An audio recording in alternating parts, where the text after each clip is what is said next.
Stasera presentiamo il libro Una nota tra le ombre di Enzo Oliva che è a me. Enzo è un uomo poliedrico, è arrivato a questo suo primo romanzo dopo una carriera artistica variegata che va dal teatro come attore e sceneggiatore alla esibizione in concerti, quindi ha fatto veramente di tutto, dal teatro alla musica. Sceneggiatore anche radio-televisivo. Sceneggiatore, questa mancava effettivamente, già è tanto quello che fa, tutto questo cimentarsi appunto con la scrittura. Ecco, questa sua attività poliedrica, questa attività così movimentata, traspare anche le pagine di un libro, che è un giallo, però è anche pieno di citazioni, di aforismi, di similitudini, quindi non è il solito giallo così dove c'è il morto o dove ci sono delle situazioni emozionanti, ma c'è anche una profondità di sentimenti. Questa è una cosa che non è molto bella in un libro che a questo punto diventa un libro molto più completo, sì. E questa è una cosa importantissima. Poi ci sono immagini descrittive dei luoghi, e dei paesaggi e dei personaggi. I personaggi, la loro psicologia viene approfondita molto bene, in maniera molto puntuale. Ecco, e poi ci sono, è una cosa che mi ha colpito, che di solito mi piace molto e non è facile gestirla, i flashback. Quindi questo passare dal presente al passato, ritornare in questo ciclo del tempo, che certe volte può diventare distorcente, certe volte il lettore ci si perde, e nel tuo caso non è così, oppure stanca addirittura. Invece nel suo caso è bello, perché è proprio un tornare avanti e indietro. Ecco, volevo chiedere a Enzo perché con questo suo primo lavoro si è cimentato con questo genere un po' così particolare. In questo genere. Al di là di ringraziarti per i complimenti, no? Cioè che mi hai fatto. Dati di fatto. Sì, cioè veramente grazie. Nella domanda precisa, cioè io in questo genere, come dicevi prima, cioè poi è contaminato da altri generi.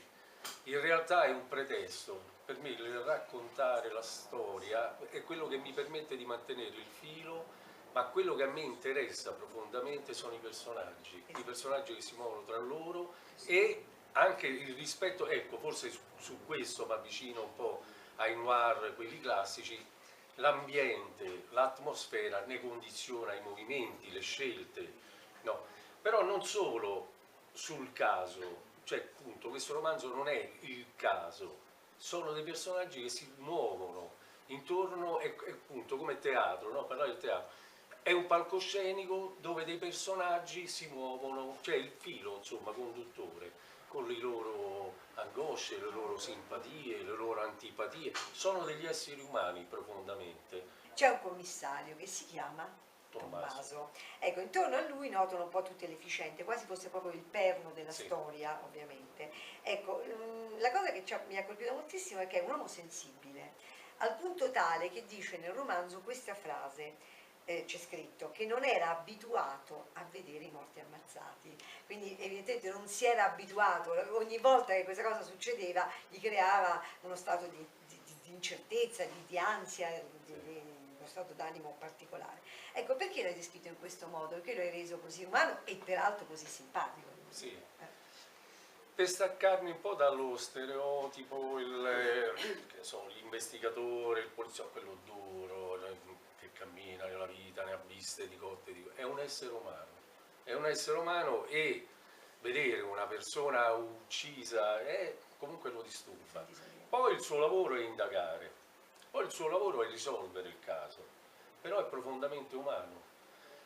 Come appunto di fronte a questa frase che hai citato, no, ma anche nella vita, no, certo. Il rapporto con le donne, no, con gli amici, poi dopo no, penso che si affronta. Cioè lui, quello è il suo lavoro. Il suo lavoro è fare un'indagine, però quell'aspetto, cioè, capito, lo turba, perché è profondamente umano, no? E perché poi a me piace pensare così, che un poliziotto, un commissario non è per forza di cose il cinico abituato a tutto, no? Vedere morti ammazzati.